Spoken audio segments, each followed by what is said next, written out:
We are here today with Santos Bonacci with his best seminar yet. So stay tuned and listen all the way through and get a notepad out, journal something, and get ready. Okay, thank you, Jaden. Thank you one and all for being here today, and I hope you get a lot out of the presentation.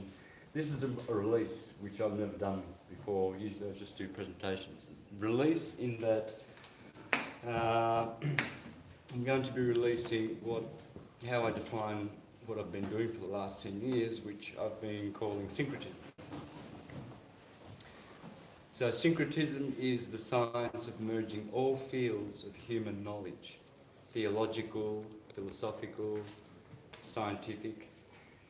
They all have one coherent underlying system. The universe only works in waves, waveforms. And it's convenient that we are in Mexico, Puerto Morelos, Mexico, because we always say, "Que onda?" And so what you're going to find out is that you'll discover how that wave, Walter Russell said, in the wave is the key to creation. So basically, eventually we're just going to get to that. But what we are going to do is we are going to know and learn today the correct model and the correct method. So let me begin by putting the word model here, so that we're going to be using the S.A.A.M model, and this works out really nice too. B.E.S.T method. So, and it is the best method. Why do you need a model and a method?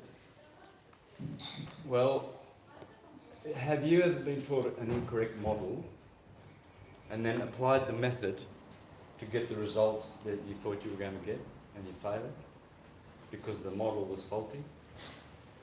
If you have a faulty model, it doesn't matter how hard you work in the method, you are chasing the wind and fooling yourself.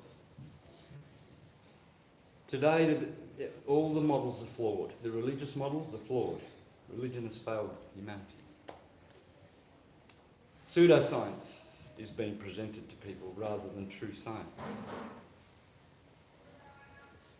Flawed models. Even in quantum physics, some of the things they talk about, Walter Russell was laughing his head off in his books when he exposed the atomic model of the neutron and proton and all of these electrons going around in different, what do they call these? Orbits. So that model there, Walter Russell smashed that 70, 80 years ago in his Atomic Suicide book. It's totally flawed. And that is the root of what I'm going to get to. We're going to understand what an atom is, because everything is atoms and waves. But you need the correct model. Here's an example. We'll just start with one example. We have such a thing today called allopathy. Is that right? Allopathy. This is modern pseudoscience medicine. Allopathy. That's the model. It used to be homeopathy.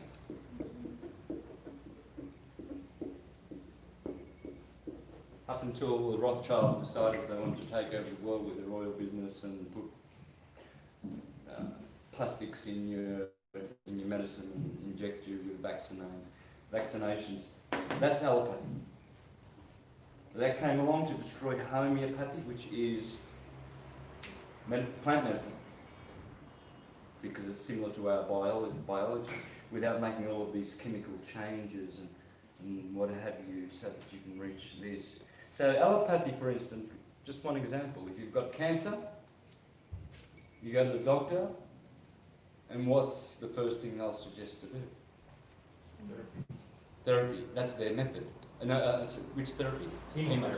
Chemotherapy. That's the method. So you get fried with radiation because The nurses and the doctors, they're doing their method. That's the method they learned from a flawed foundation. That's just one example. We've all been programmed with false models. And the most important is the atom. Once you understand the true nature of the atom, all things will be revealed to you through that knowledge. That is the key to understanding all things. All things. And so the way I've already been doing these acronyms or this definition. I've already been doing this for years. If you've been following syncretism since the beginning, how many have been following since 2011? 12, 13. You started watching 2014? Okay. So I know there's a few. Someone told me you've been following. Daniel, where's Daniel? Okay, he's always disappearing. Okay, you reckon it's 9 years. Anyway, all of you who are seasoned syncretists that are here, you will know that I've already been using this model. So, what else could we call them? Theologia. It's always been. Those are there. This is not new. This is ancient. Everything I do is from the ancient books because they haven't a clue of the waveform. And the waveform is astrological. Every wave starts in Aries and finishes in Pisces. And this is where they get lost because at school they tell you that it's pseudoscience, astrology, the mother of all sciences.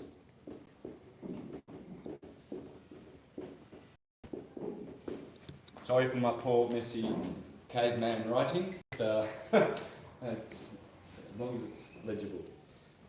So there's the most important component of astrology. And then in church, you get taught that it's from the devil, El Diablo. The devil's behind astrology.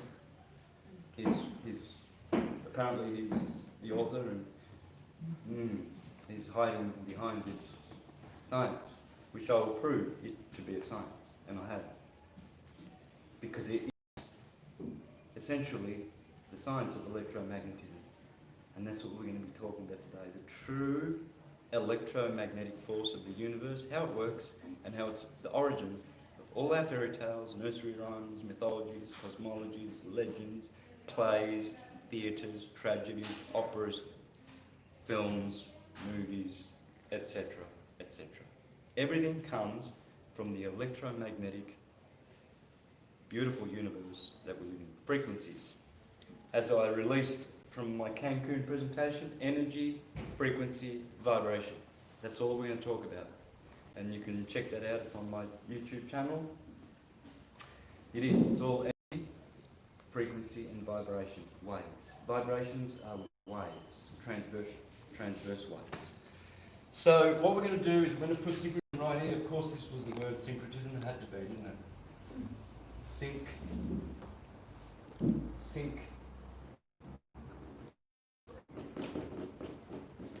Syncretism. I should really do this. Syncretic, astrological. I was going to put here atomic, but I think it's better to make this etymological. You'll see why.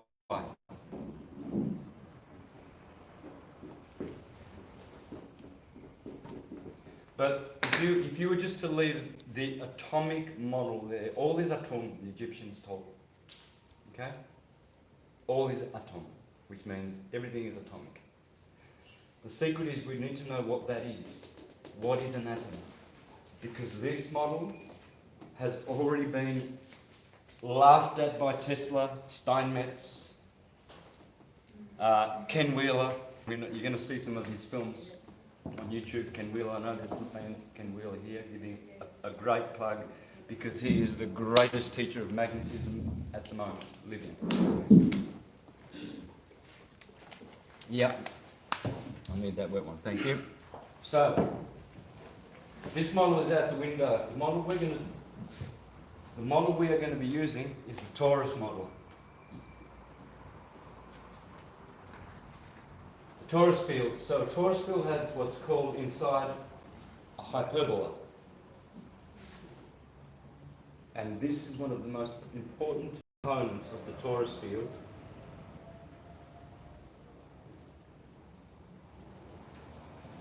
Ah, okay. I get the hint.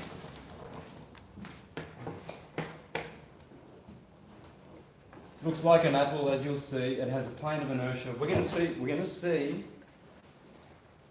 magnets produce this field in a minute.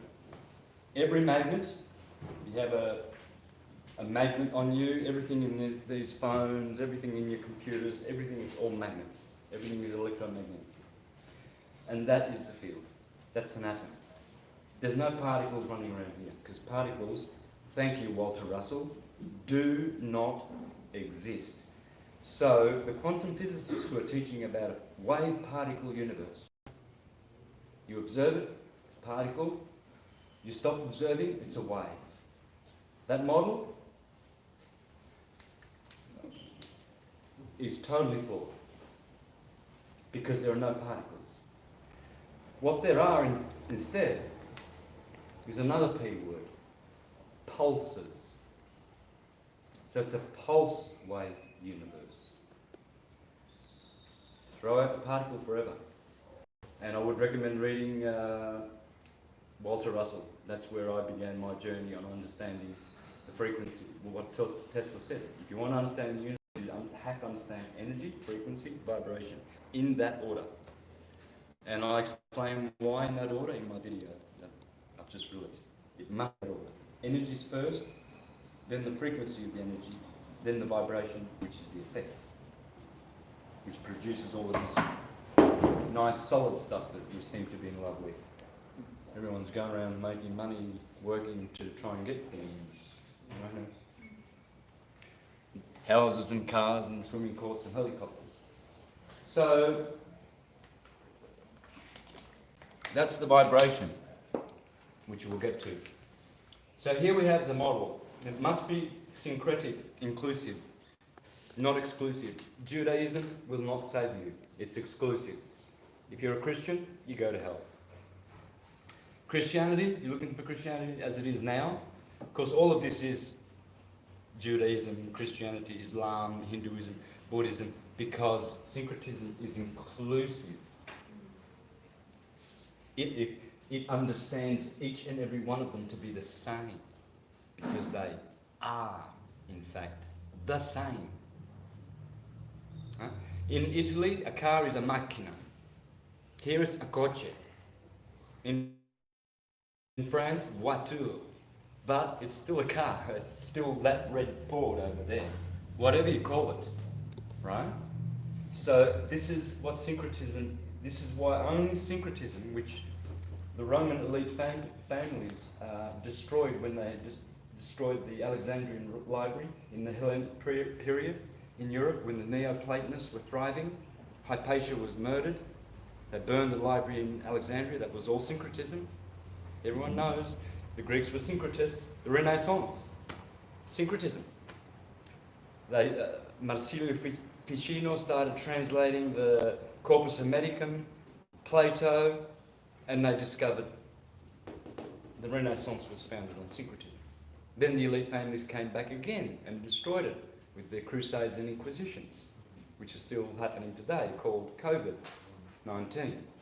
It's just an inquisition. So the model must be this. It must be astrological. Because only astrology is the true science of electromagnetics. It's the only field of learning which truly, thoroughly explains how to interpret electromagnetics. Period. The mother of all sciences. It must be etymological. All is atum. Now I like the Spanish, I like to... atom, when... how are we going to do it? Okay, so let's do it back.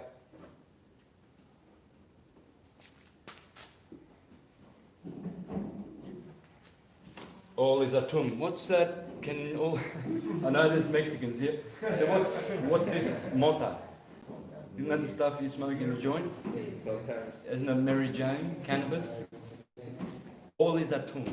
Because as they say, there are more cannabinoid. There are more. What's the stuff that makes us our cannabis and the human DNA compatible? Cannabinoids. Endocannabinoids. Thank you very much, Tony. So that's why cannabis is so healing and wonderful, and why in the Bible 5 times Jehovah himself says, please burn as my preferred incense, cannabosum, to please me. Cannabosum is cannabis. 5 times in the Bible as his most preferred of incenses.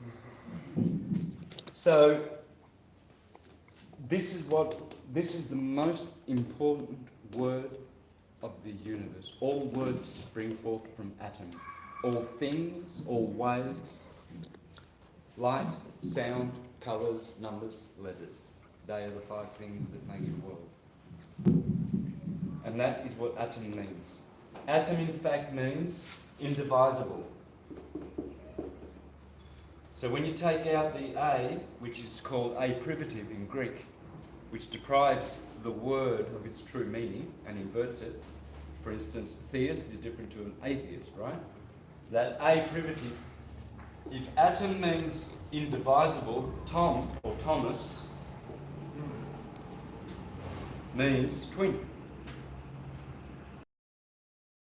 And the pencil drops in the bathtub, creating a radial wave, ever expanding. That's magnetism.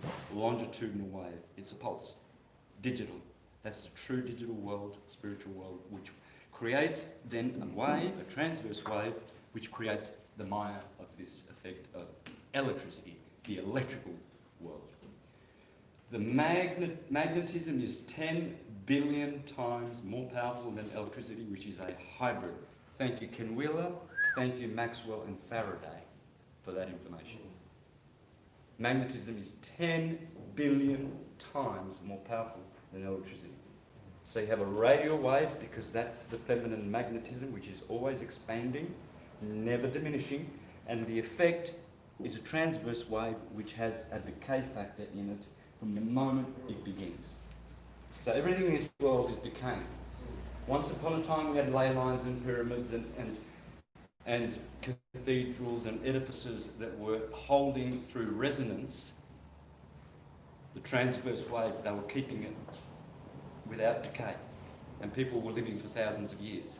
Then the Jesuits came along only a few hundred years ago, destroyed Tartaria, free energy, set up an electrical grid with transverse waves, and now our lifespans, we think, they tell us that longevity is increasing now, and we've got 95-year-old patients in hospital that we should keep them alive, and wow, we were living for thousands of years before the Jesuits came to these countries like Mexico to pull even just one rock from a pyramid out from the foundation to change the whole frequency, of the culture. How did they destroy the Mexicans, the conquistadores? By removing a few stones from the ley lines, and then the Mexicans just went sort of dense, I guess.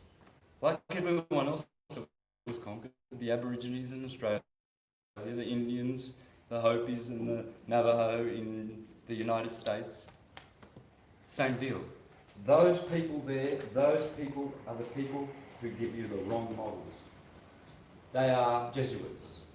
Copernicus was a Jesuit, that's why he founded the religion of globalism with the false globe model. Regardless of what model you believe in or come to know, you can rest assured the globe is a flawed model, just like allopathy is. So we're going to come to this word. I was going to go here with 3 words, the most important words you will ever need to know, ever. Thomas means twin. These are the twins. Blue shift. This is energy going in to a point here in the middle of every atom, which is called counter space. You're going to see this in a minute in a video. This is counter space. That's where the Big Bang happens and everything comes out of, they say, nothing. Really, it's everything comes out of everything. And the Big Bang came from everything because everything already was. And then we have redshift, right turning, radiation, gravitation. This is going in, this is coming out. Radiation is going radiating, creating heat. Blue is converging, gravitating, converging light, which is creating coolness. And that's what Thomas means, Thomas the twin. These are the twins. Rest assured, everything goes back to this model. Everything. Everything you've ever learned, everything you will ever know, everything that exists must be centered in this atomological true model, the torus field. Here I'm going to put my family name, because for 10 years I know that I didn't learn this system from anyone. I've read Plato, I've read Porphyry, the Eastern books, the Western books, all the great books. And this particular model, which is complete, as you will see, for 10 years on YouTube, I know that I'm the only one that is doing this, and that I'm proud to say that I didn't learn this from anyone. It has not been copied. Sure, I studied Plato, and he was doing this. I studied astrology from greats, and so I learnt this. I studied the ecliptic, the path of the sun. I've always been an astronomer ever since I was a little kid. I had my telescope, just had to love the stars, just love the stars. The ecliptic, the path of the sun, the sine wave.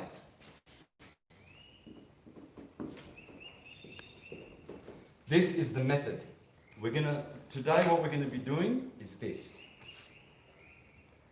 We're going to be using the best method so that you can teach it. So you can teach people what a wave is, how it works. Very simple. It's astrological. So every atom in your anatomy, funny how my body is in the shape of a T, this is the anatomy. Tomb is the same word as atom. It's tomb. Because one light slows down to this frequency where physical form can manifest, gross physical form, you are entombed. And you are conditioned and limited. All of your unlimited God nature has been reduced. It's like you take a drop of water out of the ocean, and now, quantitatively, this individual, you, are quantitatively different to God, but qualitatively the same.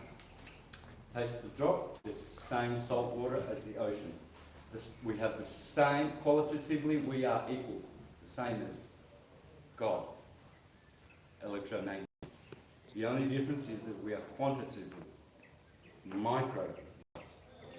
We are the microcosm of the macrocosm.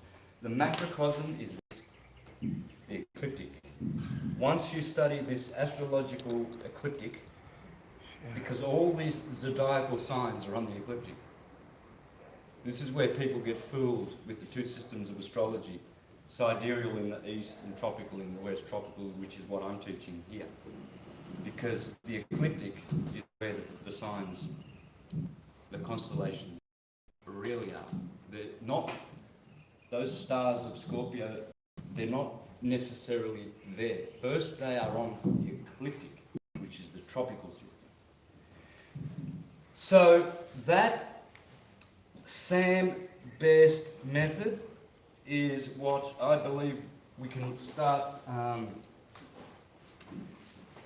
doing now, because I think I've explained enough at the base of this that we need a correct model.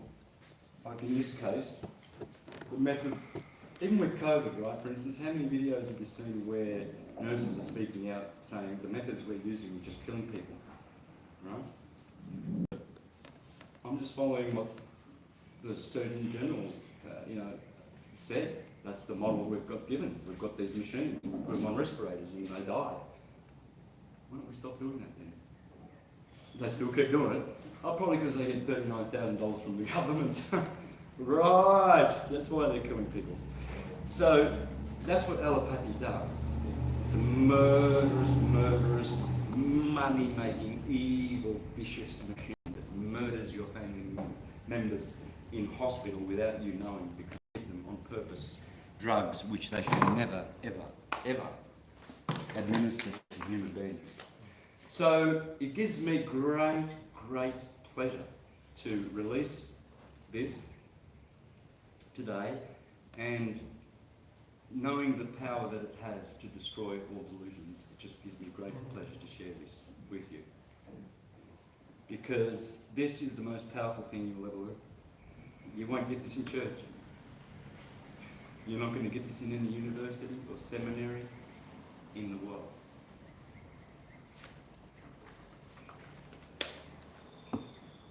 But it is easily attainable. Each and every one of you can get this. I'm just like you, I got it. Why? Because I paid attention and I wanted it.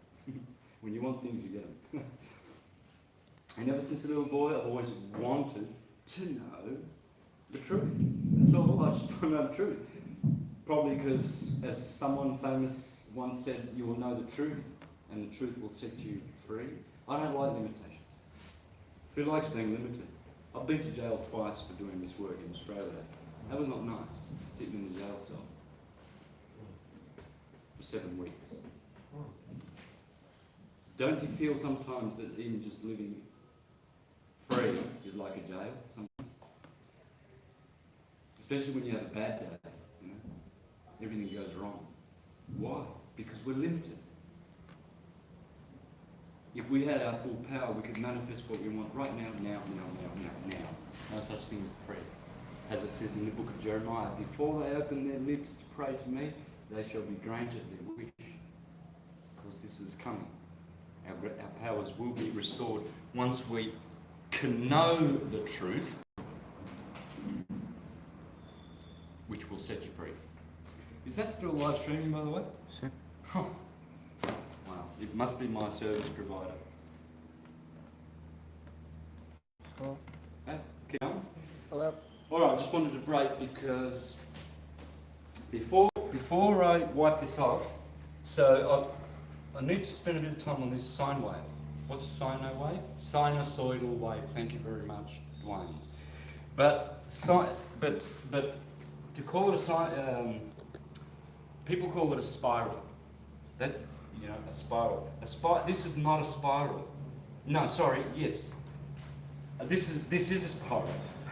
I mean, but what's really going on here is this is three-dimensional, like the DNA. It's actually a helix. Okay? And it's in fact like a double helix. And it's redshift, blue shift. And it's all DNA. DNA is Dan. DNA.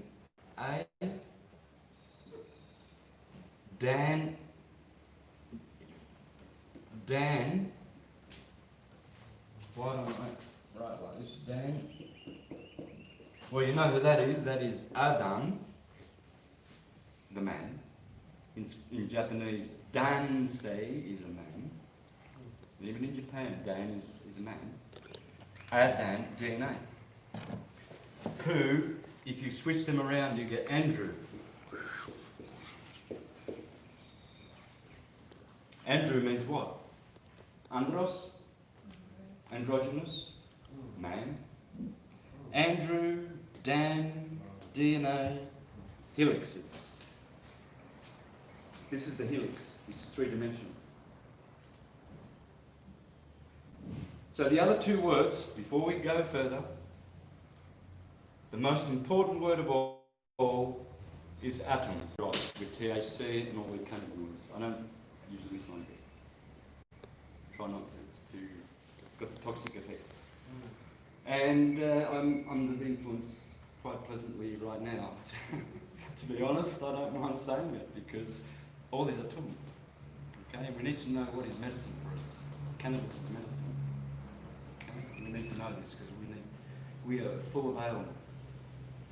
So praise God, if you want to call it the creator of all of this. This is all God, because God just means that everything, generation, operation, dissolution, everything does. Everything does. Everything is born, grows, dies. God. So the other two words are from here. The bowl, this is like an apple or a ball, which is called Taurus. So I'm going to shorten it to Tor. So we've got atom, Tor, and this, the hyperbola, I'm going to shorten to bull.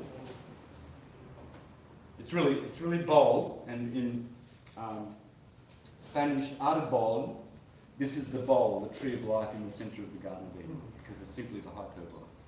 This is a proton, that's a neutron, that's an electron. That's the true bond. Proton is redshift, electron is blue shift, and that is the neutron, period. This is the correct model. And you're going to see that with evidences, not just me. So, most importantly, bear in mind, atom, white light, no vibration. The hyperbola and the torus field, bull and tor. In English it's handy because the torus we know is a bull. It's the same thing. Toro, bull, toro. So, but this is blue. Bull, for instance, bull, well if you put the L here, you've got blue, don't you? See? So bull is blue and tor is red. Rot in German, red. Because T and D are interchangeable, so you've already got red, and all vowels are interchangeable. So put a D here for a T, and you put an E here. Boy, it's hard to write like this, especially when it's so slippery. I really apologise. So dare now, but it's red. Rest assured, tor means red, and it means tornado, torning, turning, torsion, talk. Why am I talking? Because I'm creating torsion fields. When I open my mouth, which creates waves through the air medium, which then hit your tympanum, and you hear my voice. Otherwise, what if you were deaf? That's what you would hear, right?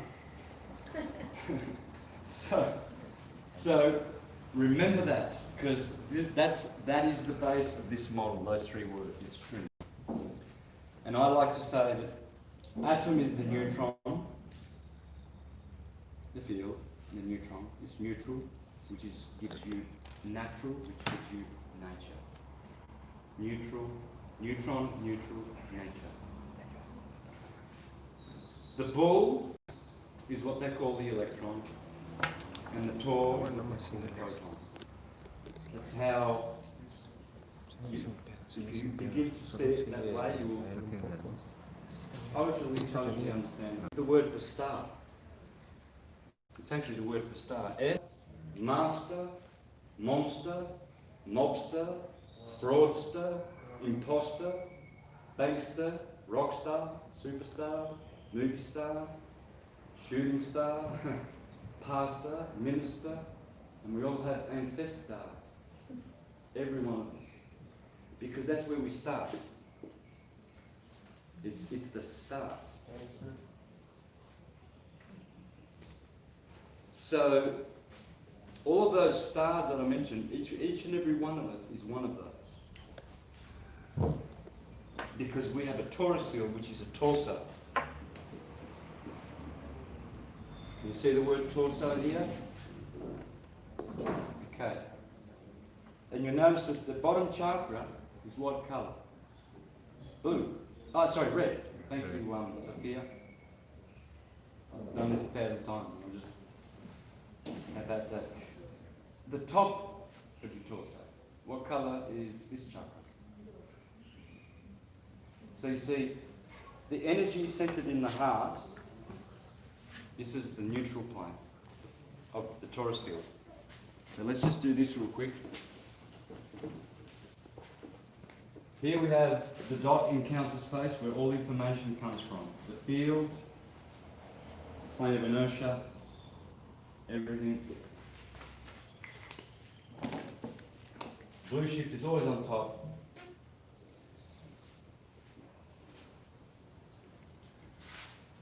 Red shift is always on the bottom.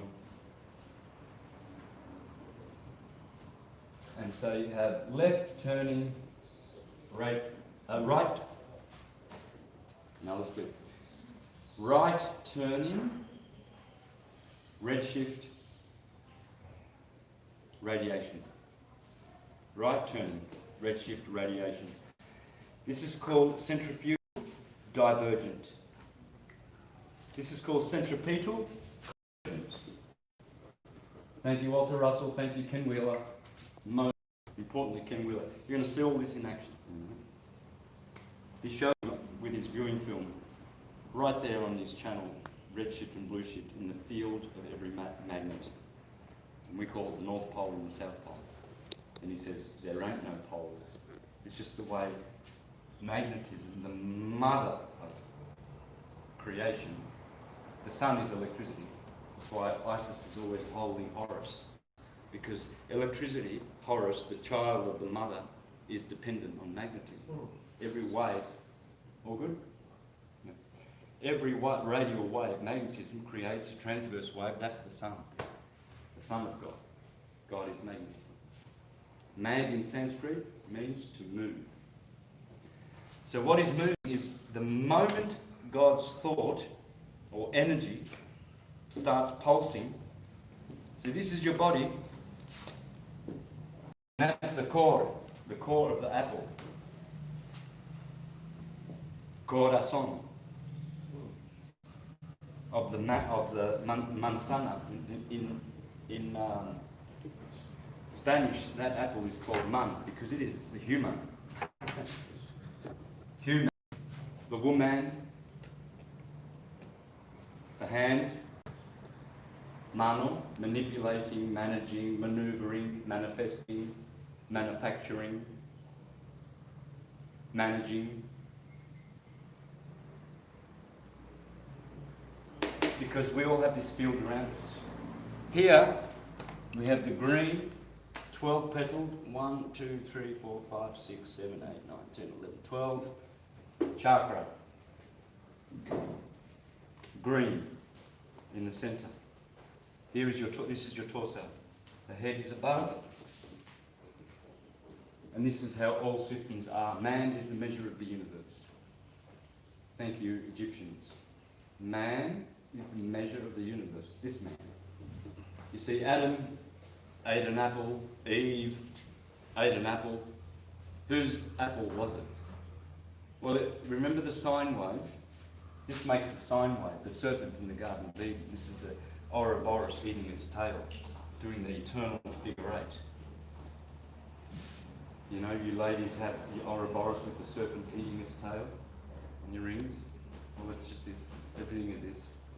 Nothing is not this. Nothing. Every thought you had, every emotion you had, it's all just this. This is the only way phenomena can exist, through this one form that the Creator has, this apple. So, this is the model that I use. Now, what I'm going to do is I'm going to transpose the ecliptic onto it. That's the hard bit. So what we do is we make this the equator of the Earth. Doesn't matter which model you use. I always use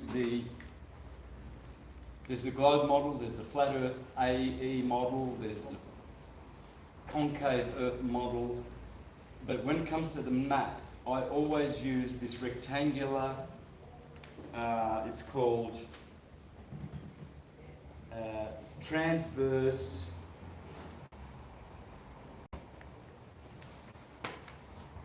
the transverse model. I'm really embarrassed that I can't remember this right now, because if you get a rectangular map of the Earth, for instance, let's go quickly. One of that page. What page is that? 122. Let's go over here. Transverse map of the Earth. No, I don't have one. Anyway, that's okay. We make this the equator. Above the equator is always the Tropic of Cancer. No, I'm going to start this again. I think it's better to start this again. So you're looking at, when I went to school anyway, they used the rectangular model of the Earth, right? And the equator was always where? In the centre. Alright? Balancing the northern hemisphere and the southern hemisphere. Simple. On top here is always the Tropic of Cancer. And that's just north of Mexico.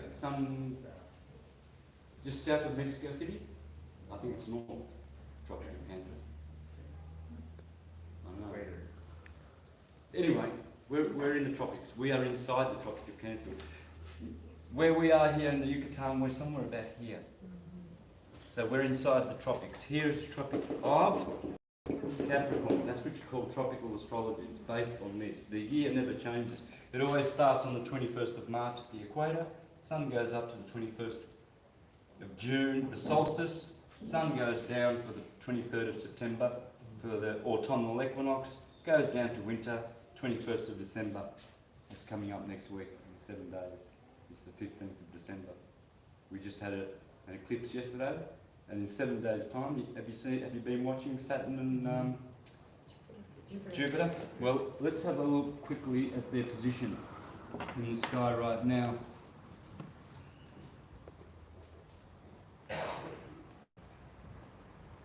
Oh no, don't tell me you gotta be kidding. I didn't. Alright, let's do this. Oh, that is so disappointing. It's so disappointing. I thought I had this open. Oh, if you can get the camera on this, please. Here's Capricorn, there's Jupiter, 29 degrees 12 minutes, Saturn 29 degrees 51 minutes. Along right ascension of meridian, Saturn and Jupiter are on the same degree. In 1 week, they will not be 29 degrees, they'll be 0 degrees Aquarius. Both father and daddy. Kronos and Zeus, or Saturn and Jupiter, Satan and Jesus. That's how you do synchronicity. You've got to know the archetypes. In the Bible, they are Satan and Jesus. So, look what we've got here. We've got a sinusoidal wave. It's the DNA. It's the helix. Every wave is astrological. This is the only system. This is how you will understand every wave of energy. Hot, cold, yin, yang, boy, girl, red shift, blue shift.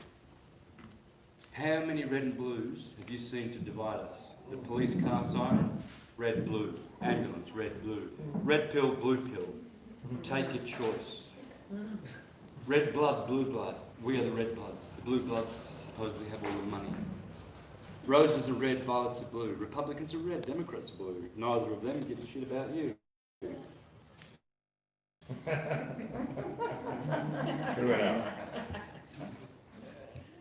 Well, we'll see.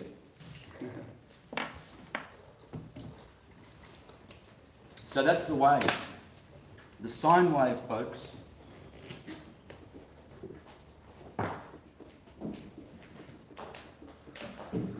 The sine wave is the sin of Eve. Ave in Latin is Eve. Ave Maria.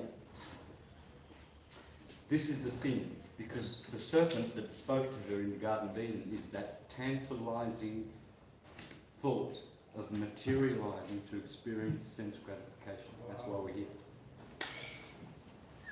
That's all it is. And because we come from bliss, eternal, everlasting, unconditioned bliss, there is only one way to grow that more by incarnating. So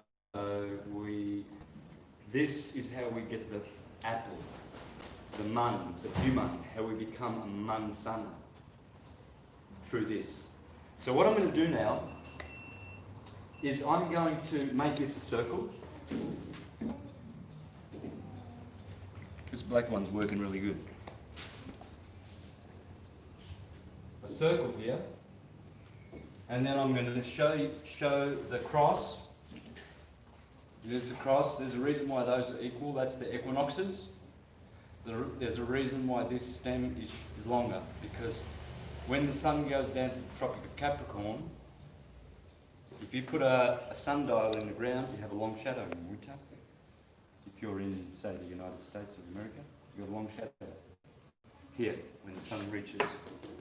Right now, if you go to Oregon or even any state, Canada, and you put a pole in the ground, you can have, on the 21st of December, the longest shadow of the year. You measure it, and it'll never get longer than that. It reaches the Tropic of Capricorn, then it gets shorter. And when it goes up to the Tropic of Cancer, in summer, the sun's really high, especially in California. It's really hot. Well then, there's not much shadow.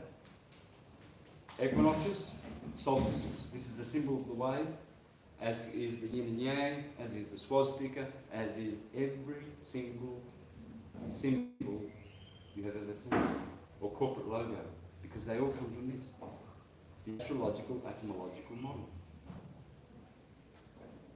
And the method to teach it is the ecliptic and the sine wave, by making this a torus field, because that's what it is. We've just done that. So this is yearly, this is the solstices, and this is the equinoxes. And what we have is, on March the 21st,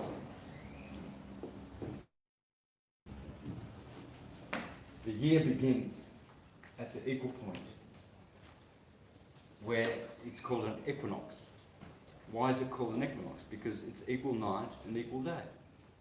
So here we have Aries, the first sign. For 30 days, for 30 degrees, the sun will be on that part of the ecliptic. That is what determines the sign you're under.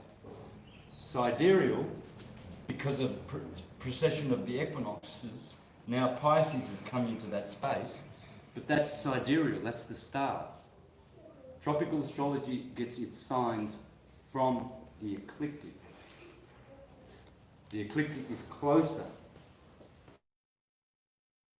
to us than the constellations.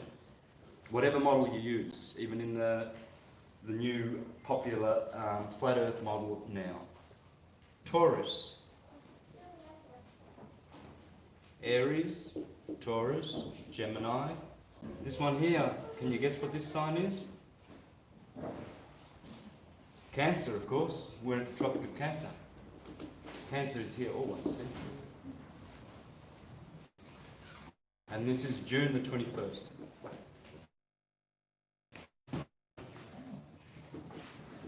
June the 21st. It's nice. It's very solar. Virgo.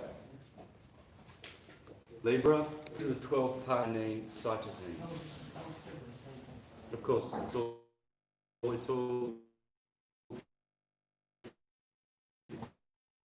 the symbols.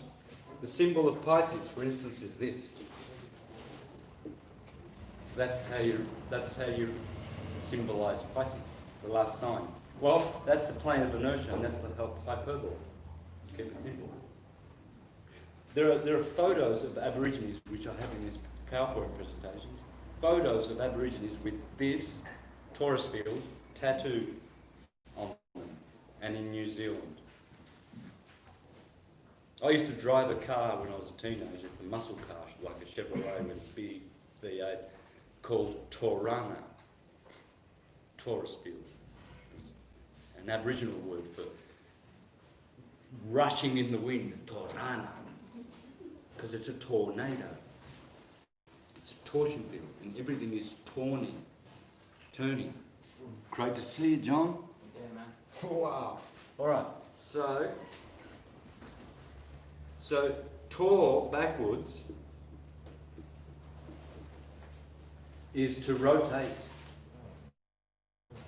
Okay? Rotate. It's everything, it's turning energy. You see, we go to church to learn either the Bible or the Torah. Well, this is the Bible. Baal, the false god. Yeah? Baal is bull, it's always. So, tarot. You see the Tor? Alright, let's now have a look at some of this in action. Here's David Lapointe. I hope my speakers are working. Excuse me. Here, Wait a minute. magnetized and not, and we will. This here, he has positive, negative electrical, and he is creating matter in the center. This is why I know that the plane of inertia of the torus field is the planet of Earth. Planet. The Earth is a plane, and we're going to see that. We're going to see how that is so. Here is the torus field, and this is how all matter is formed. There is no other way that matter can be formed other than in between those two fields. Then we will take a look at how these bullshit magnetic field emitters cause both magnetized and non-magnetized balls to form the amazing arrays shown here. The only thing holding these balls in position are the magnetic fields emanating from these two balls. Could this truly be the way that atomic and molecular structures are properly explained? I believe so. Let's take a look at the forces at work in the nucleus area of these bowl-shaped magnetic fields.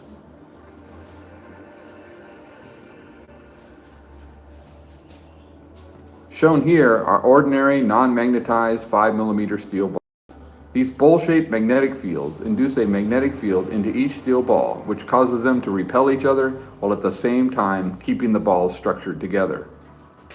So this mysterious force not only causes the steel balls to become packed. No.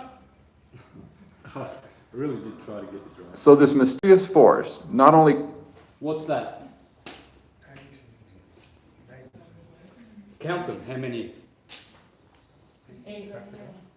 That's 7. 8. No, sorry. Keeping the balls structured together. So this. Okay, that's what I meant. Sorry, there's the Star of David. See the one in the middle? One will always be in the middle. The 6 on the outside, they make the 7. This is the seed of life. See this? Where did you have that, brother? You had one of this. What? On your tattoo. Can you show the camera? The tattoo? The flower of life? We're going to see the origin of it now being formed along the plane of inertia, the planet of Earth. That's it. So, please take note of this. When you get 7 coins of the same size, you put one in the middle. How many surround it touching? 6. Thank you very much. This is the beginning of your journey of understanding how matter is formed. Force not only causes the steel balls to become packed tightly together, but it also keeps them apart. Then it does this while at the same time forming a geometrically balanced pattern, just as we find within atoms and molecules. Notice the vibration in all of the steel balls as each new ball is added to the nucleus area.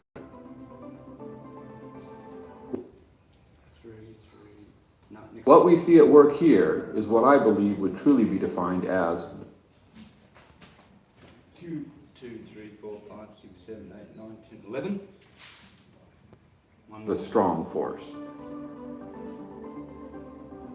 There it is. That is the most celebrated number, the most celebrated form in the history of history. 1 in the middle, 6 on the outside, and with your coins, when you go around again, how many coins go around and touch perfectly? 12. Thank you, Mark, very much. 1 plus 7 plus 12 gives you 19 equals 10 equals 1. This is the 1. That 19, that is the number of life and death. That's the flower of life. Before, this one is the seed of life. It's the flower of life. That's what you have here in a bigger form. There's your mandala. That's a chakra. 16 petals here. 12 petals here. 10, 6, 4, 96 and 1,000. Which means if you add all the ones, all these chakras, you add all the numbers, it's 144. Multiplied by 1,000, that's 144,000. Very important number. I won't go into it now, don't have time. We're just going to see how matter is formed along the plane of inertia, the neutron of every atom. Then we will take a look at some incredible cutting-edge research from scientists at IBM. This is an atomic force microscope image of the actual structure within a nanographene molecule.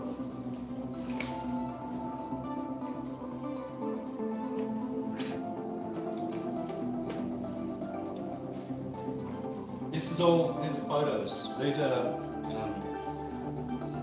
microscopic photos of forms, cellular. Now we see the image of the nanographene molecule superimposed on top of the array of steel balls that were formed in the nucleus area of the bowl-shaped magnetic fields.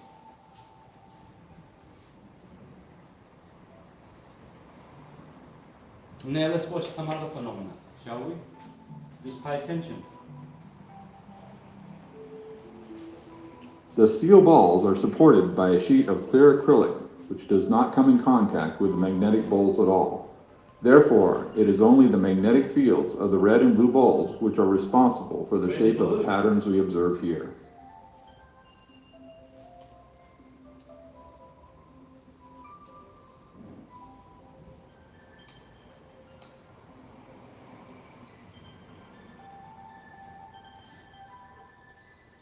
Here we see 3 mm steel balls in the nucleus area of the magnetic fields.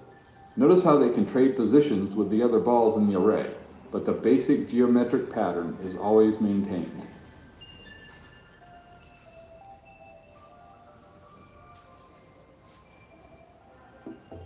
Now let's take a look at how these non-magnetized steel balls form orbital patterns around these bowl-shaped magnetic field emitters.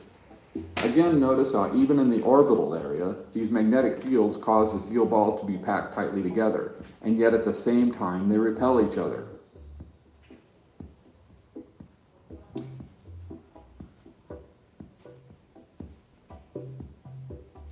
Now I can quote Ken Wheeler, we're going to watch in a minute. He says that matter can only be formed in the plane of inertia of any atom. Atom, torus field. Okay?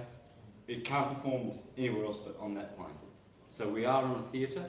In the word theatre is the word earth.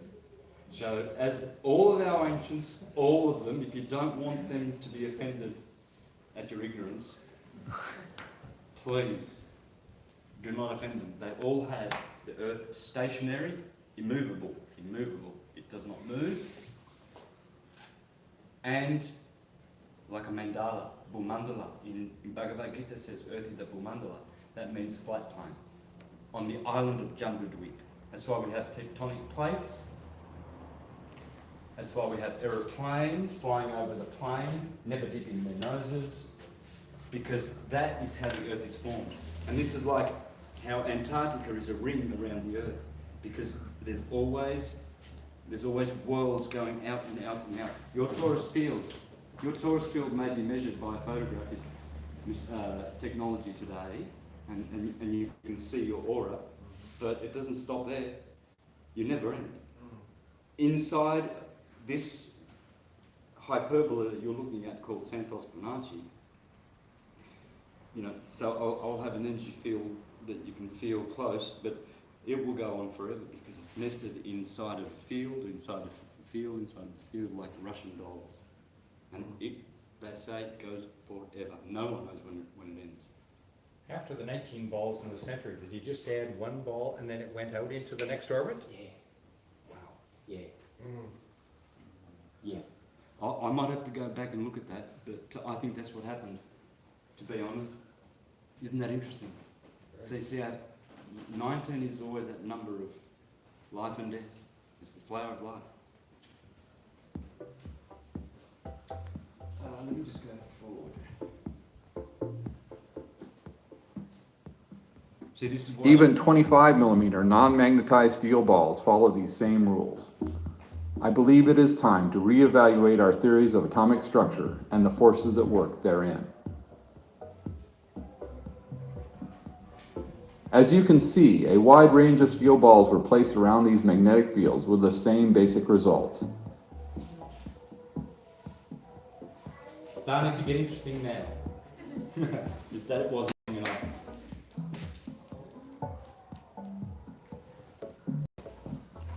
Gracias. Yeah. Here we see 5mm non-magnetized steel balls forming a complex array of orbitals around the nucleus. Notice how the steel balls all repel each other. They all have their own field. These are individuals. You see? The individual, torus fields, excuse me. That's an atom inside of an atom. The world is a fractal universe. Yes. So we are inside. The red and blue body of balls are identical in main construction and magnetic strength. The only difference is the magnetic polarity of the balls.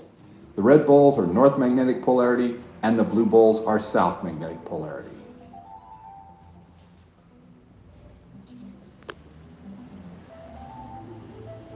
Still streaming? Oh, that's great. Notice the various ways in which these balls will bond with each other.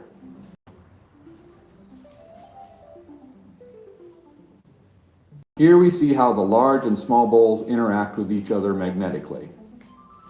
Let me just pause here a little bit. This man's playing with God and he doesn't realize it. This is God. Ken Wheeler as well. He calls himself a Neoplatonist. I love you, Ken Wheeler, but you're not a Neoplatonist because they knew that magnetism was God. But you do not speak about this. It's unfortunate that you have to source a lot of areas, which I have done, and spent many hours to get to this. Magnetism is God. It's not just a toy that these things comes together and it's impressive. No, it's everything is conscious. That's energy. Energy is conscious. Energy is a conscious being. Energy, he's playing with God. So that's why I'm stressing this, because syncretism, the model you are learning today, the S.A.A.M B.E.S.T method, is the only one. Call me arrogant, call me overconfident, but that's what you're going to learn once you've done all the studies I've done. I know you may have done more, but I've come to that conclusion. And if the model can penetrate any system, then it is the model. And this model does. The other ones always fall short. That's why when you do chemistry at school, you can never really understand everything. You get to a point and you stop.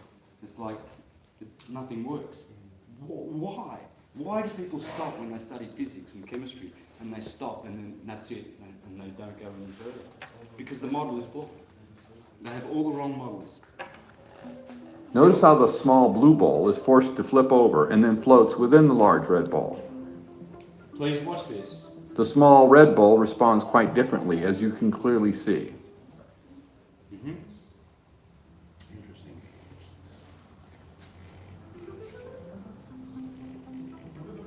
Then we find the same rules in effect within the large blue. Just metallic, non-magnetized. They're neutral.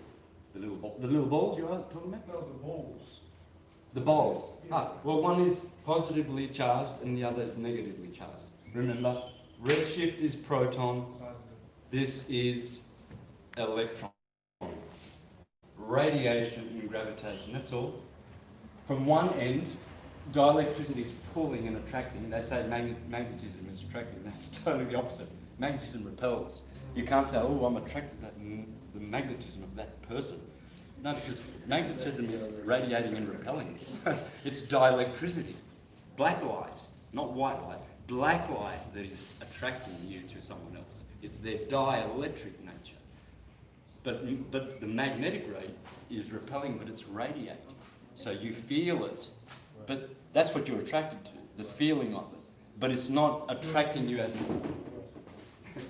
as in pulling you in, because that's gravitation, which is dielectricity, the opposite of radiation.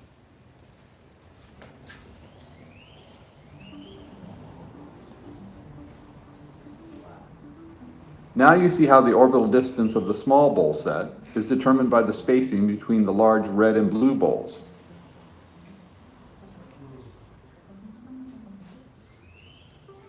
Just for but a moment, I want you to film the title there, Prima Fields Part 1, David Lapointe. Please watch Part 1, Part 2 and Part 3. And This same principle applies to magnetic balls placed within the orbital equator area perpendicular to the large bowls. all right, I want to get... In this demonstration, a singular magnetic ball is held in place. Let's go forward a bit, because we've got a lot of stuff to get through. Then it was discovered that this orbital effect is there, even when the polarity of the magnetic field emitters is reversed.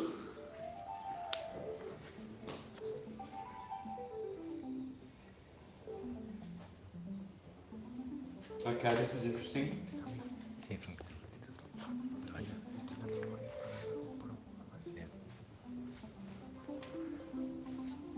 Why is this phenomenon happening? Because it's a field. The field is the ether, the fifth element. It's just there.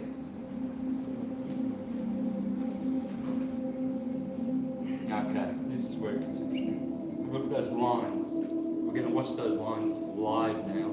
Pouring 2mm steel balls into the large bowls reveal the true forces at work in the Southern Crab Nebula.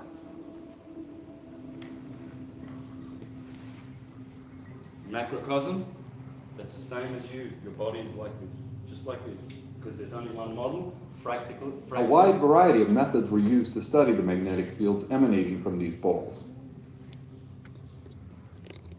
Here we see ferrofluid at work, showing the magnetic patterns formed within these bowl-shaped magnetic field emitters.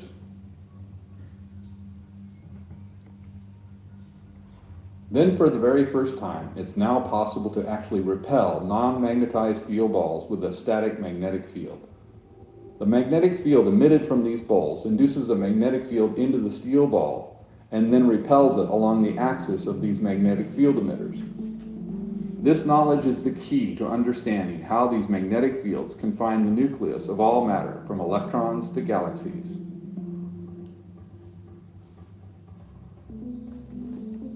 Me personally, if I was making this video, I would be always speaking astrologically and theologically. They've totally missed what they're dealing with. Here is the only force that exists. May the force be with you. And they really do not know what they're dealing with. It's why? Because still indoctrination is just heavy. If you're not prepared to wipe your mind of all indoctrination and start fresh in your learning, it's very, very hard to really expand your consciousness to be able to add all the ingredients of syncretism to have the perfect model and the perfect method.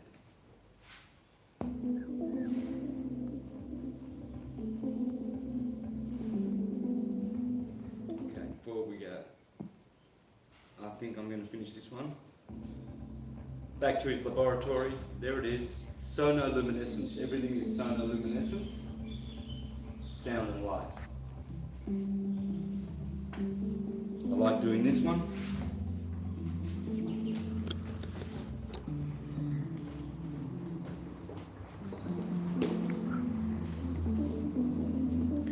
Audio, video, sound and light. Deo, God. God is sound and light. The Bible says God is light. So you should be starting to understand that a critical mistake was made by scientists when it was assumed that the magnetic field And the Word of God made flesh means, the word means talking, sound. Word is, well, let's just grab 3 letters from there, shall we? Door. Word. For those of you who are not so well versed in Spanish, you see the word door. D-O-R, torus field. Because there is only one form, the torus field. That's it. Nature is so simple. This is what we call the laws of God. You know, because there's never a magnet that behaves differently to another magnet. It always has the same energy around that field. All right. One of my favourite magnetism people, The geometry that makes up magnetic reciprocation. Now let's take a quick two-dimensional model of a top-down look of the polarity of a magnet, and here we can see that we're looking at the hypertrochoidal pattern. People say, well, it's a hypertrochoid. It's like, well, do you know what a spirograph pattern is? Like, well, yes, I certainly do. What do you mean by reciprocating precessional hyperboloid? Well, that precession actually occurs at a specific frequency, and it varies depending upon the power of sorry, I'm going to go forward. the hyperboloid. This is a hyperboloid. That's the most important form. It's a torus field, but it's the inverse of the torus field. So the torus field is like a ball. The inverse of a sphere is what? If you learnt this in science, what's the inverse of a sphere? A hyperbole. A hyperbole. When you speak in hyperbole, you're exaggerating. Same word. Hyperbola, hyperbole. Because bol means ballistic, explosive, exaggerating. Baal, the god, the false god. Yeah, because it's creating a false illusion of transverse waves. But it's still God. Electricity is still God. This is still God. It's just the fleshy parts of God.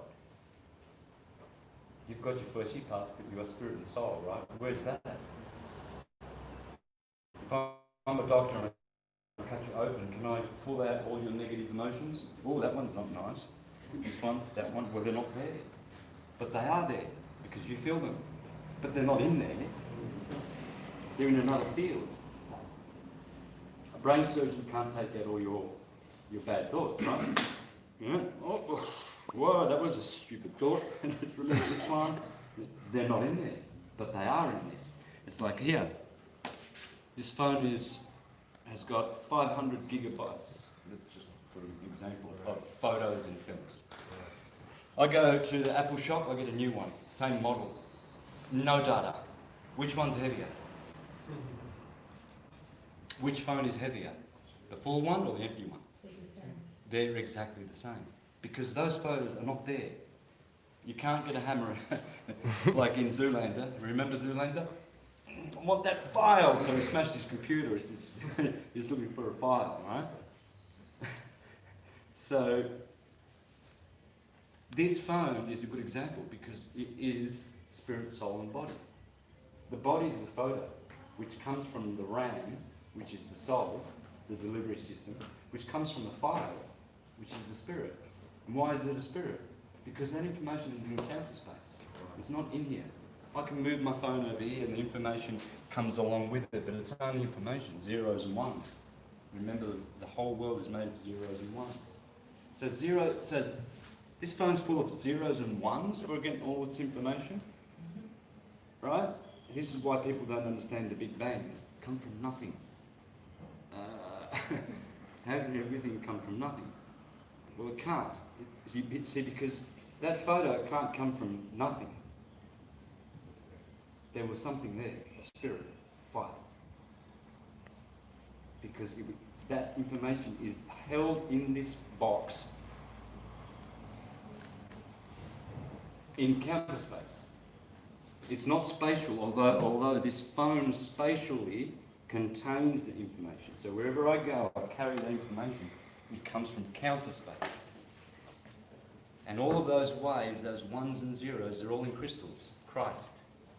You see? That's what Christ is. You are all Christians because you're all carbon crystals. What's your body made of? Carbon. 666, 6 neutrons, 6 protons, 6 electrons. But remember, there's no such thing as electrons and protons because there are no particles. They're just redshift, blueshift. And the frequency determines the element. Hydrogen is only different to gold because of the frequency of the pulse in the centre. If it's fast, you've got plutonium, for argument's sake. If you've got slow, it's hydrogen, number one. So one's fusion and one is fission. Everything is going down to plutonium, or whatever's the most solid one, I don't know what it is, number 93 or 94, and then everything's going back to hydrogen. And hydrogen is God, hydrogen is water. It's atom, it's the one, it's the only one that doesn't have, it's only got supposedly one electron, well, because it's the simplest form. Hydrogen, everything is hydrogen. Magnetism. The next element, the second one, is helium, hell, because it's two. Hydrogen is the only element that is so remarkable. If you study Maurice Cotterell, you'll understand why hydrogen, it's the only atom that doesn't spin or tumble, as he says. It's the only atom or element that does not, all the others have not a spin, like a tumble or a wobble or something. Anyway, you need to watch Maurice Cotterell. Formation is divergent reciprocating precessional magnetism due to the loss of inertia, as necessitated by the formula 1 over 5 to the power of -3. But what does that mean? Well, obviously, if the counterspatial formation that makes up inertia is the hyperboloid, then what makes up the spatial component? We're talking a positive image. Okay, we're going to go forward. It That's defines his image. what is the wake of that loss of inertia, which is the creation of space. And space is not a thing in and of itself. It is only the posterior attribute of the loss of inertia due to the divergent reciprocating precessional hyperboloid, which defines magnetic reciprocation. What I really want to do is Space. not show you all of these physical. You can see the hand behind the ferrocell holding them. To take a look There it at is. So that's one of the poles of the magnet. magnet. And that's as the they turn that's from in front of the magnet. You see the hyperbola? the magnetic torus pole field. directly in face of The white lines are magnetic. White line is magnetism. It's radiation. The black lines are dielectricity. They're gravitating. They're going back into the hole. They go back into the hole. They do a quick loop in the plane of inertia and then go out again instantly. It's just going like this. Energy's going like this, out. Spin it and then out. And that's so everything works. the ferrocell. You see it right So here. that's We have the from hypertrochoidal one side of the formation. magnet. And if you were at the end When you turn it over to its side, I think it's the space. you know what? I made a mistake. This is not the video. Same time where in which you would actually get the hypertrochoidal formation like this. Let's go back a bit. I like this. Because Mother Nature does not have straight That's what's lines. going But on. here you see, unfortunately, this is also a one-way flow. In the case of the inertia, it is actually flowing both ways at the same time, where in which you would actually get the hypertrochoidal formation like this. So this is only about 40% right, but if you don't know what a toroid is, this is the toroidal formation, but the hyperboloidal center, the negative image, if you will, that defines the toroid is the hyperboloid, and the hyperboloid is the counterspatial geometry of the non-Euclidean nature which makes up inertia, i.e. dielectricity, and the loss of that inertia, of course, is what gives a spatial definition both to every atom and 100% of the visible universe itself. But we have to understand what these spatial counterspatial geometries are. Since we know that the inverse sphere, if you were to take a sphere and completely invert it, you will end up with this, the hyperboloid. Okay? Now, Walter Russell has this always red, blue, and this always red. And he calls these, of course, vortices, the two vortices. He was a young boy, and he had like an out-of-body experience, Walter Russell, genius. He actually did, he was commissioned to make statues of, I think, 2 presidents of America by those presidents. Walter Russell, very, very well-known genius. And that's, he explains that these 6 directions, that's all there is, and that's how anatomy, this is the only thing that exists. This is only this. This is DNA, this is galaxies. As you will see, it's everything. Is the hyperboloid. Now, everything works on Gaussian flux density. Let's go for, Electric inertial there we plane. go. That's You'll the notice plane of that inertia. either pole of this magnet is, And that's of the course, hyperboloid. depressed, like a bowl Turn the formation. magnet around. Now, a lot of people say, well, that looks like a black hole. It doesn't matter what you want to define it as, but the actual non-Euclidean inertial geometry that exists between this toroidal divergence is a hyperboloid. It is irrefutable. It is no different than saying pulling the plug on the drain of your bathtub, water will flow down in a vortexual formation. It is irrefutable and undeniable that both my discovery and the 4 formulas that I have discovered is the explanation, the definition, the denotation of what defines magnetism. Both the geometry and counterspatial geometry, the divergent reciprocating processional hyperboloid that defines magnetism is irrefutable. There is nobody on this earth that can deny it. They can chirp as much as they like, but it is without refutation. Here is a more accurate view of the toroid, of the divergent. Of course, here we have in the center that defines the negative image of the Spiral, red and blue. analogously The serpent in the Garden of defines Eden. the toroid, and of course, And as the is the tree, case the with ball, all branches the of hyperbole. physics, That's all it is. we have the positive that defines the negative and the negative that defines the positive. What gives definition to the toroid is the negative image here, which is the hyperboloid. This central portion right here, which is demarcated in this hourglass That's what your heart looks formation. like, by the way. It's a So coil. when we Tum, think tum, of a tum, donut tum. shape or a toroid, Pulsing. we obviously have that picture in our mind. But what gives definition to that spatial denotation of a toroid is the counterspatial inertial hypergeometry, which technically is a term, by the way. The hypergeometry, which is the non-Euclidean inertial, non-spatial component, which gives definition to the toroid, which is the hyperboloid. This is irrefutable, it is undeniable, it is simplex pressure dynamic mediation in its most absolute sense. And there is no higher absolute in referring to this because it is the most fundamental nature of the universe, and that is magnetism. Because it is what gives definition to 100% of spatial volume that we see, feel, and touch, witness across the galaxies and beyond. Did you hear what he just said? Says it, let's stop bothering with false models.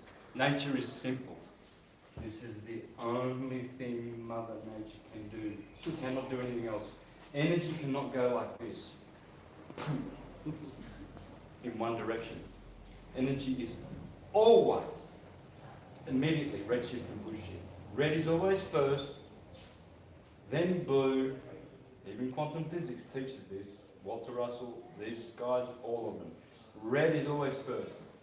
The low wave, and second is always blue, and third is green. Red, blue, green. RGB for your printers? Okay.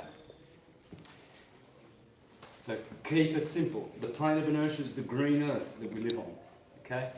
The blue sky and red hell below the earth. In Bhagavad Gita it says there are 7 more planets like the earth which are hellish planes. And the Buddhists agree, the Jews, Sheol, the Christians, hell, the Greeks, Hades, which we call Hades.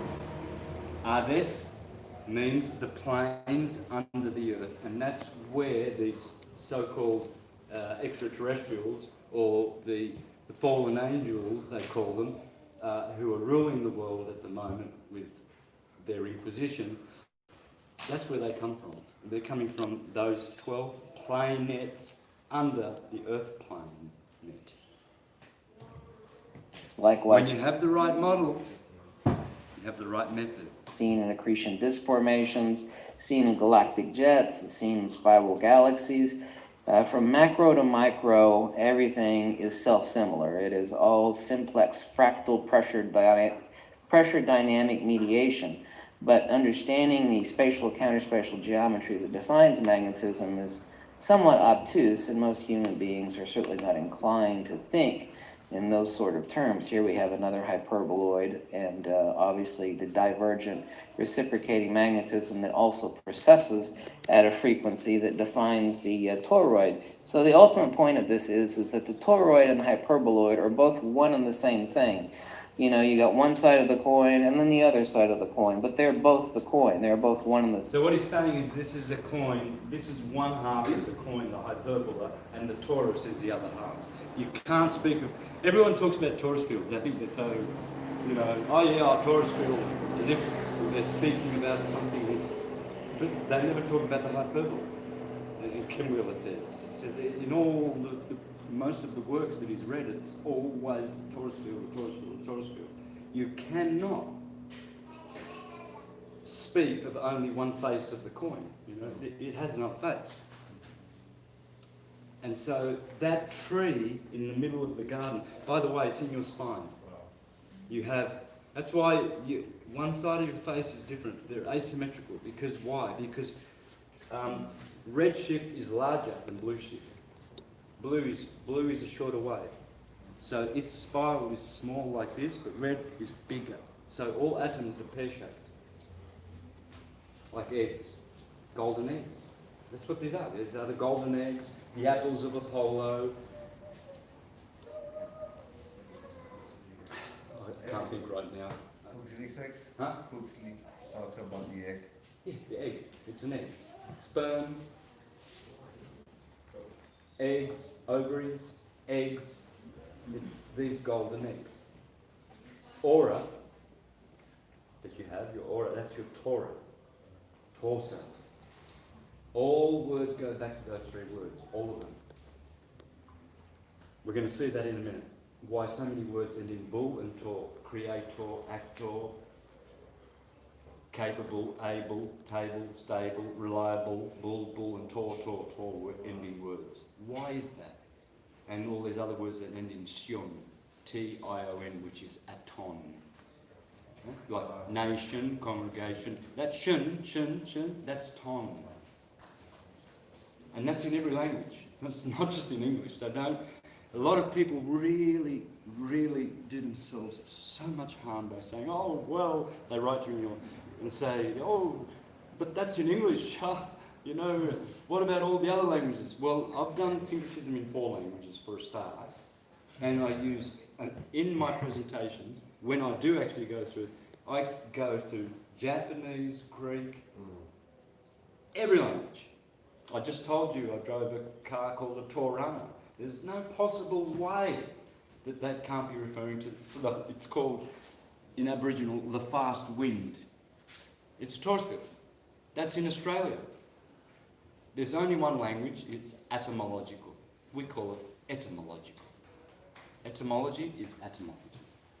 All is One is etymology. the hypergeometry, and the other one... All right, let's see. I've got one more video of Ken's, then we're going to go over to my PowerPoint presentation. Supercell at 52 millimeters. It's a short Do you one. think I made the giant supercell, the world's first optically flat? So he has made this. This is metallic liquid inside of 2 pieces of plastic. Okay? Excuse me. Salud. Salud.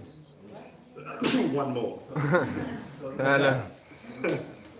So, and over here is the magnet. Here we go. Giant supercell, well, here it is. Let's see if it works. You think I'm very capable, optically, to do stuff like this? Yeah, she had to ask, right? I move the magnet over a little more. Let's see if it works. Do. Oh my god. Not only does it work beautifully. Oh, did you ever doubt me, baby? No, you never should have doubted me. Oh my goodness. Oh yeah. So I dissected the old Pharaoh cell and I created a supercell. Let me place like this. Well, actually, let me grab the ring magnet and stick it underneath.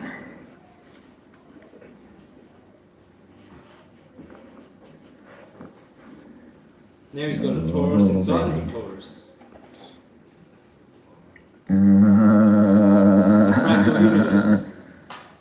Yeah. Yeah, that's exactly right. Yeah, that's right. Okay. Yep, let's place it on top. Marvelous. Do. Majestic. Magistrale. Astral. Ah, beautiful. It's all stars. That's a star. What you're looking at is a star, and that's not a Taurus. Same thing. As you are a sister, somewhere there's a spinster, Mr. Master, Monster. See, you actually have to have one of these in your hand. You really We're all can't. here. No Superstars, iPhone, no rockstars. camera, nothing. I've got tons of camera equipment.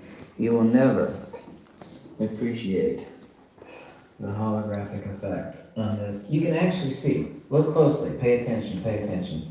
If you actually look, the supercell is so sensitive. Look. No one's ever seen this before, and it's never been in any video. You see this toroid right here? Look. Starting at the top right here, the bottom right here, you can see how at the bottom it lips around. You see that? You're actually seeing. Now, remember, the fluid between these two optically flat cells is less than 1 micron thin. 1 frickin' micron. That thin. Look at this. Look at this shit. So really fucking awesome. Good on you, See the Ken. toroid? Superstar. Amazing. See? Thanks for watching. Yeah. Alright, we're going to have a 10-minute break. Please no more, because I've really got a lot of stuff to put in here and I want to film it. We started late and I kind of lose my energy when I start late. So I don't want to waste time. Can we make it a 10-1? Because I'm going to start anyway.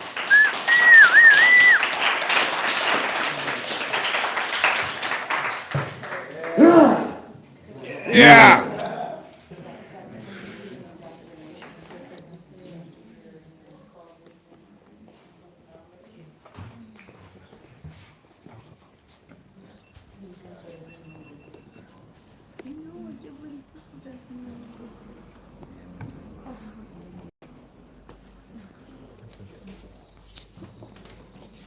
Ah, ponle cosas en la otra también. Si puedes, ponla a cargar. Yeah, are you going now? No.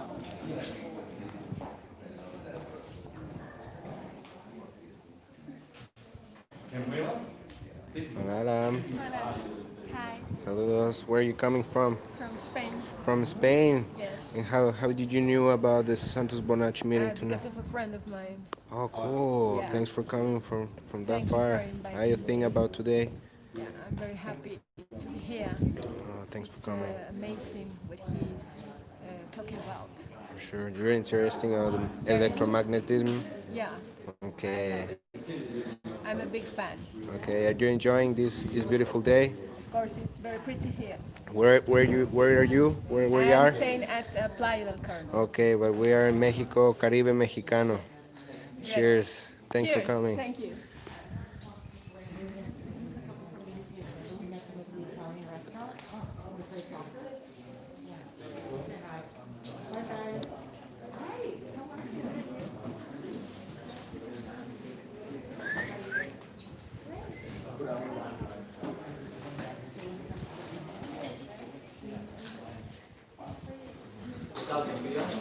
Good.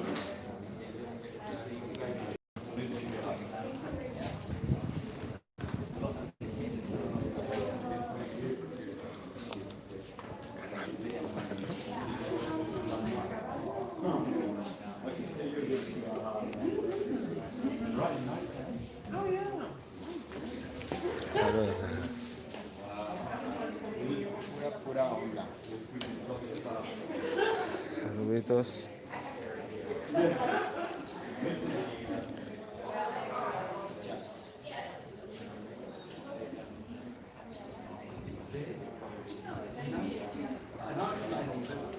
Isn't it amazing?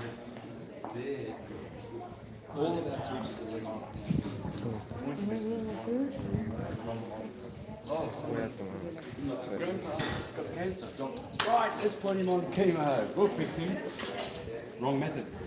It's not natural. But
Hola, hermano.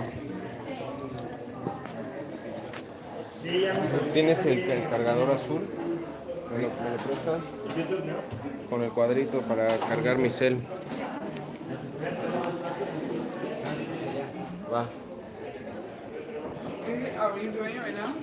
Yeah, hello ladies. I'm like, oh, watch us eat. You're having fun. These people here watching Santos Bonacci in the Caribe Mexicano. Say hi for all the electromagnetic field lovers.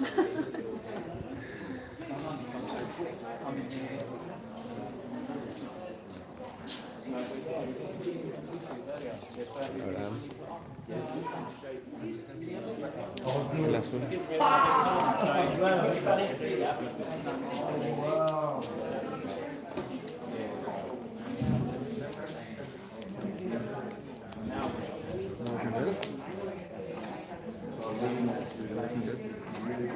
Sí.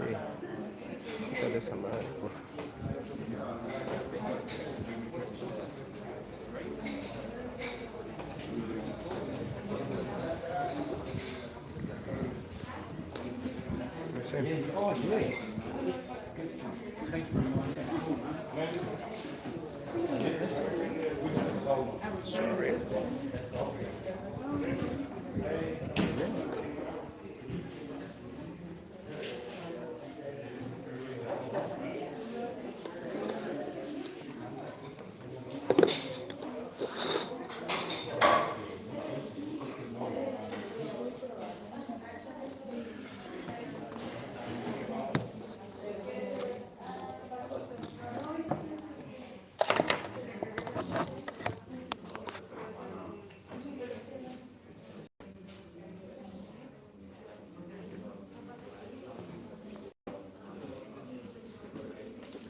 No mames.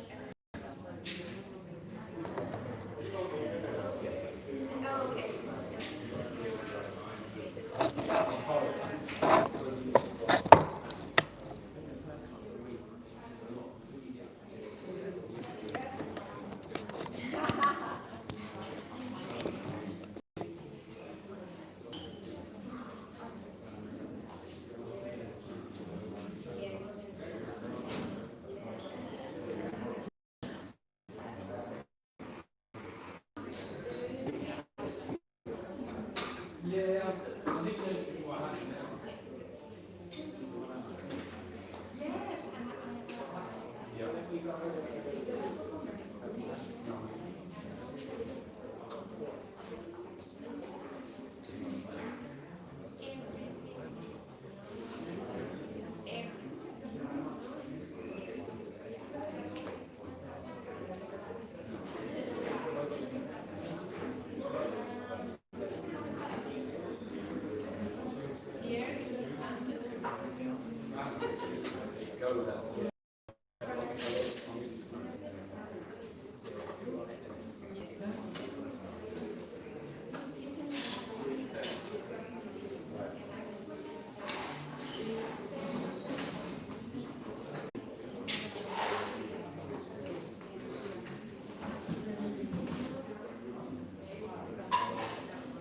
got so many questions to ask you. I'm biting my tongue sometimes.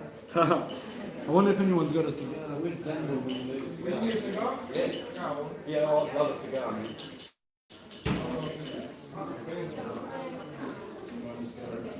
Oh, no, this is flavor.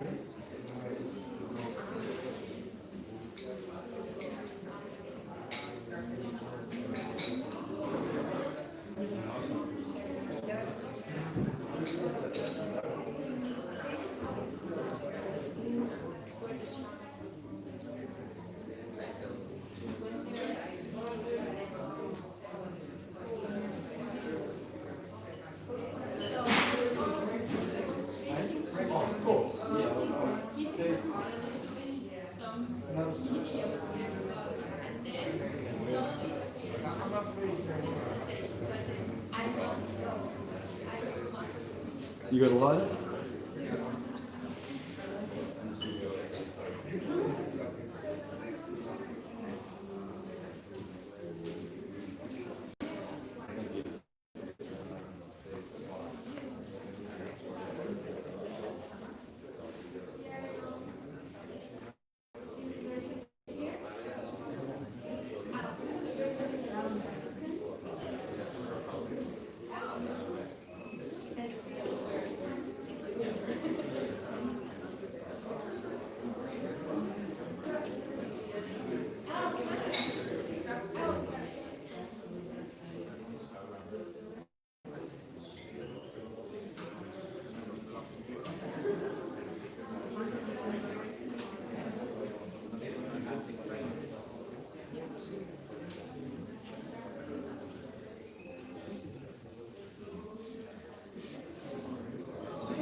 Well, that's what these guys really need.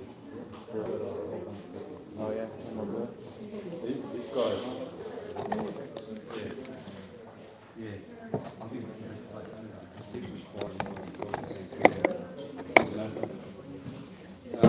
is it still going? Oh, good, still going. Okay. So, have you seen any comments? Let's have a look Yeah, at they have comments. seen a lot of comments. All right. Well, I just want to say hello to people while they're in. So, Right there. peace. Flaming. There you Just go. turn the Wow. camera. Wow. Okay. Lots of comments. Over here. Yeah. Okay. All right, here. All right. Listo. All right. So there you go, guys. We'll be back in about I think 3 more minutes. What? So I hope you're enjoying this. I think there's about an hour more that I need to get out, or an hour and a half. Thank you for tuning in. We'll be back live and running. Está en vivo. ¿Pero es nuevo o cómo? No, continue. Ah, Una okay, hora. continue. All right. Bueno.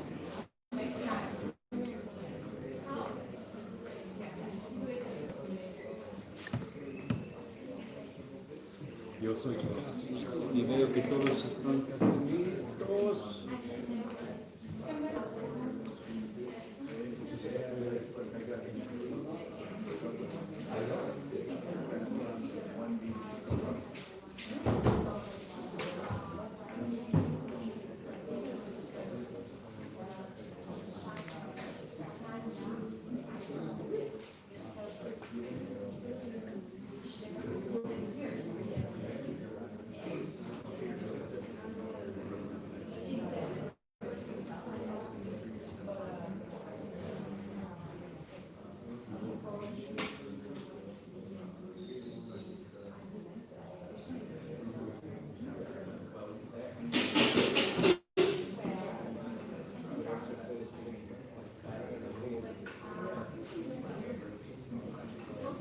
All right, guys.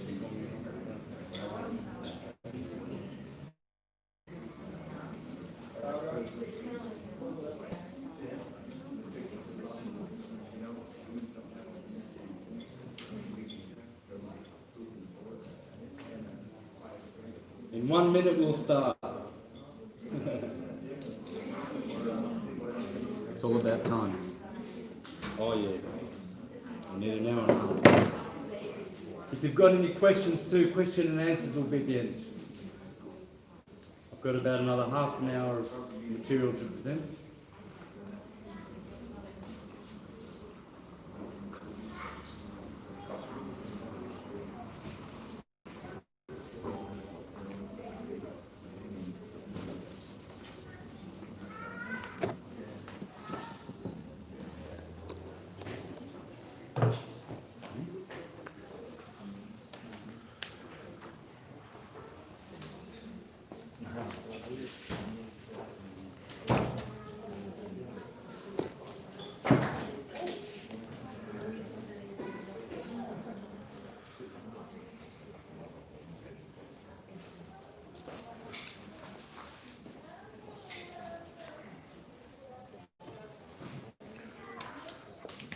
All right, thank you very much. So let's start part two. I'll do at least half an hour or 3/4 of an hour and then question and answers. All right? So I know already someone's got a lot of questions. So, what is this? This is the sine wave, it's the ecliptic, it's the torus field, it's the pattern. I've just shown you it. I've shown you it in a year. The ecliptic, I've shown you astrologically how it works. Aries, Taurus, Gemini, Cancer, adenine, thymine, guanine, cytosine. It's the same 12s that you got in all the DNA strands. DNA is Dan, this is Adam.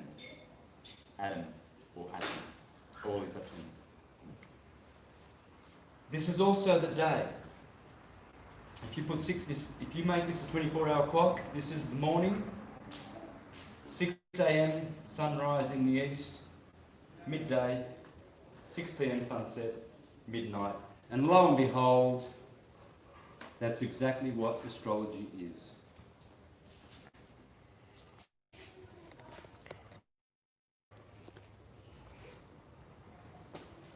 There it is, folks. That's the 24-hour clock.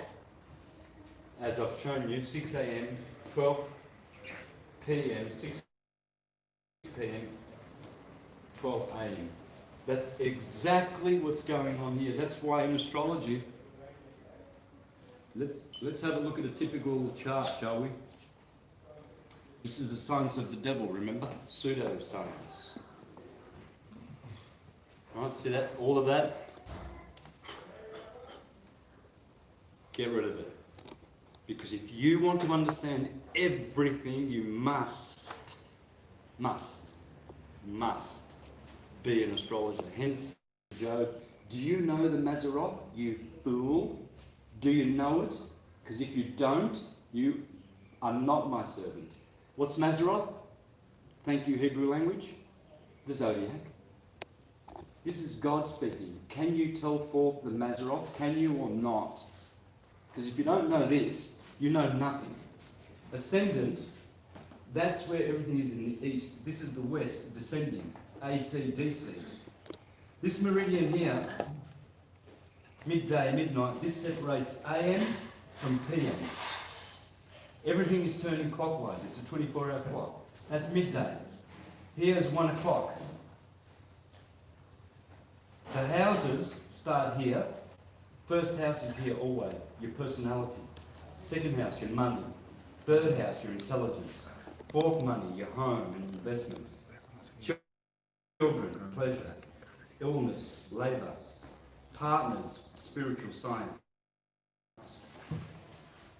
Death, rebirth.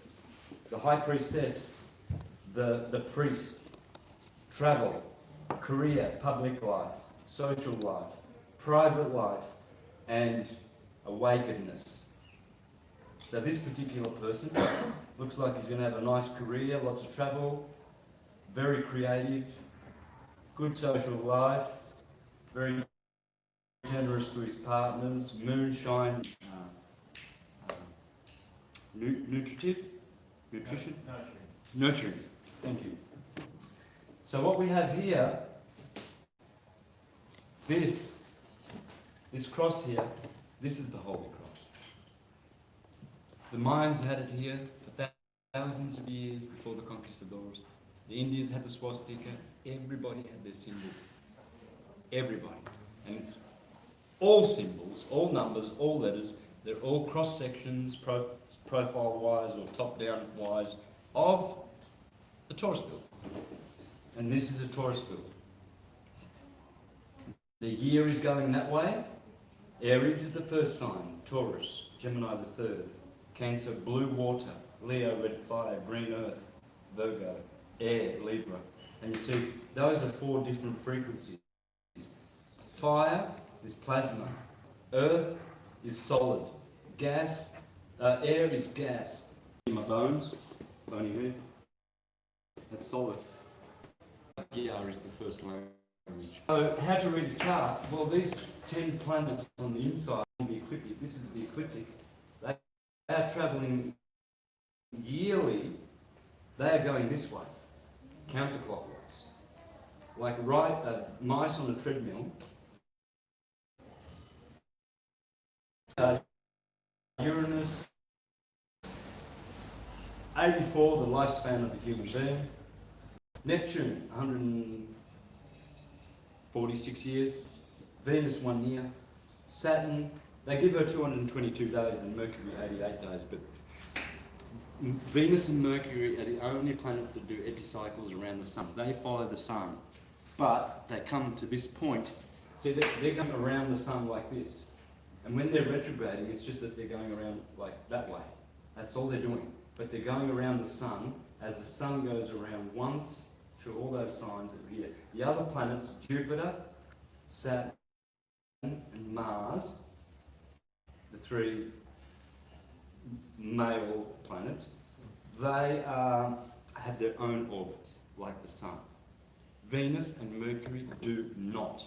They have epicycles. So as these planets are going around, Saturn takes 29 years, Mars 2 years, Jupiter 12, we've already 28 days. She goes around every 28 days. Moon is Mary Magdalene. Because see, she makes more conjunctions with other planets than any other planet because she's always having conjugations with other planets. Well, conjugal means sexual, means to marry. So that's what a conjunction is. When 2 planets come together, like Mercury and Pluto, 22 degrees, 23 degrees, that's a conjunction. Conjugal, it's conjugate, to marry together. So that's why Mary Magdalene gets to be called a whore in the Bible, doesn't she? Or a prostitute who was saved by Jesus and wiped Jesus' feet with oil and with her hair. Right? It's because it's like a little prostitute. She's sleeping with this guy one day, then she's 13 degrees moved over the next day, and now she's hanging out with Jupiter or the sun. You know, these conjunctions that the moon's having. But this is the war in heaven. There's only one war in heaven. Because as these red lines, redshift, that's a square, they are nasty. That's called tetragonal radiation. The blue lines, blue shift, this beautiful grand trine, for instance, it's not a perfect one. It's not actually, because that's in water and that's in fire. It looks like a grand trine, but it's not. But these 120-degree blue lines, these are trigonal radiation. And when planets like, see, Mars here is 21 degrees trining with Mercury, this person will have a lot of intelligence, absolutely emotional EQ, Cancer and Scorpio water. So communicating, their style of communicating is of that frequency of liquid, very fluid, very emotional, nurturing. This person, individual, I don't know who it is, someone here, someone from Korea. Huh. Okay, so, but see, all of these things, person here, there's bound to be some marital problems with this opposition here, for instance, right? And especially when on the outside of the transiting planets, normally I always pull a chart, someone's chart, and I always put the transiting planets on the outside.